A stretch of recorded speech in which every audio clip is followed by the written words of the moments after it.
ఓం నమో నారాయణాయ నమశివాయ. మహాభారతం వనపర్వంలో వచ్చేసి ఈ భరద్వాజుని కొడుకున్నాడు కదా, అతనేంటి రైభుడి యొక్క కొడుకులు ఎటువంటి ఆనందాన్ని అయితే పొందుతున్నారు.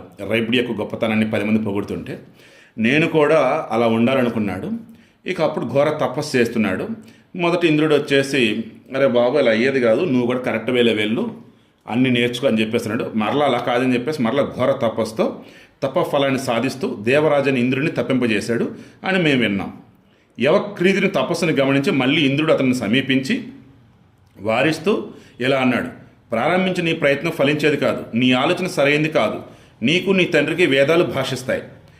అప్పుడు యవక్రీతుడు అంటున్నాడు, ఇంద్ర నీవు నా కోరికను తీర్చనట్లయితే నేను మరలా కఠోర తపస్సు ఆచరిస్తాను, ఆ సమయంలో అసాధ్యమైన నియమాలు పాటిస్తాను అన్నాడు.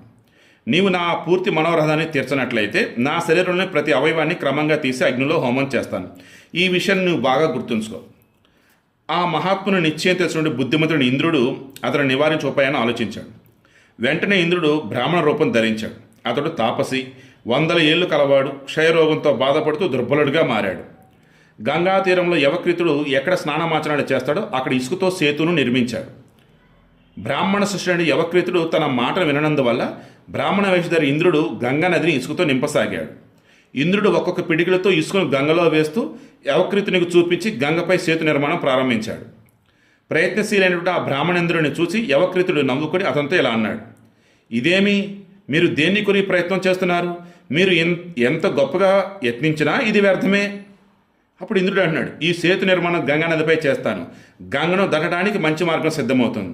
దీన్ని దాటడానికి జనులు మాటిమాటికి ప్రయాసపడుతున్నారు. అప్పుడు యవక్రీతుడు అంటున్నాడు, నీకు సేతు నిర్మాణం సాధ్యం కాదు, ఇది గొప్ప ప్రవాహం గల నది. అసఖ్యమైన పని నుంచి బుద్ధిని మరల్చి సాధ్యమయ్యే పనిని ప్రారంభించు అన్నాడు.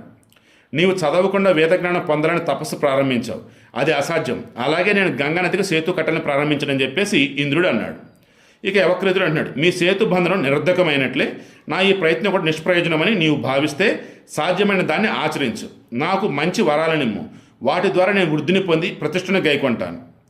అతనికై వరాలను ఇంద్రుడు అనుగ్రహించాడు. నీ తండ్రితో సహా నీకు వేదజ్ఞానం యథేచ్ఛగా కలుగుతుంది, నీ కోరిక తీరుతుంది, నీ తపస్సును వీడి ఆశ్రమానికి వెళ్ళు అన్నాడు. ఇలా వరాలు పొంది కోరికలు తీర్చుకుని తండ్రి వద్దకు చేరి యవక్రీతుడు ఇలా అన్నాడు, తండ్రి, నీకు నాకు వేదజ్ఞానం సంపూర్ణంగా కలుగుతుంది, మన ఇతరుల కంటే గొప్పవారం కాగలం, ఈ వరాలన్నీ నాకు సిద్ధించాయి. అప్పుడు భరద్వాజుడు అంటున్నాడు, నాయన, ఈ విధంగా మనోరథాలను వరాలను పొంది మానవుడు అహంకారి అయి దీనుడై చివరికి శీఘ్రంగా నశిస్తాడు. ఈ విషయంలో దేవతలు చెప్పిన కథను వివరిస్తాను విను. పూర్వకాలంలో శక్తివంతుడైన బాలది అనే పేరు గల తపస్సు ఉండేవాడు. తాపసి పుత్రులు లేని కారణంగా సంతాపం పొంది అసాధ్యమైన తపస్సును ఆచరించాడు. దేవతా సమానుడైనటువంటి పుత్రుడు కలగాలని తపస్సు చేశాడు. చివరికి ఒక కుమారుని పొందాడు. అతనిపై దేవతలు దయ చూపారు, కానీ దేవతలతో అతనిని సమానునిగా చేయలేదు. వరాలు ఇస్తూనే మరణ ధర్మం కల మానవుడు ఎన్నడూ దేవ సమానుడు కాడు, ఏదో ఒక నిమిత్తంగా ఇతను ఆయువు తీరుతుంది అన్నారు. ఇక బాలది అన్నాడు కదా, ఈ పర్వతాలు అక్షయాలు అయినట్లు నా కుమారుడు కూడా చిరంజీవి కావాలి. ఈ పర్వతాలే అతని ఆయువుకు నిమిత్తాలు. ఈ పర్వతాలు ఇక్కడ శాశ్వతంగా ఉన్నంత వరకు నా పుత్రుడికి మరణం రాకూడదు అన్నాడు. పిమ్మట బాలదికి పుత్రుడు జన్మించాడు. అతని మేధ ఎక్కువగా ఉన్నందున మేధావి అని విఖ్యాతి కలిగింది. స్వభావం చేత అతడు క్రోధశీలి, కోపంగా ఎక్కువ ఉన్నాడు.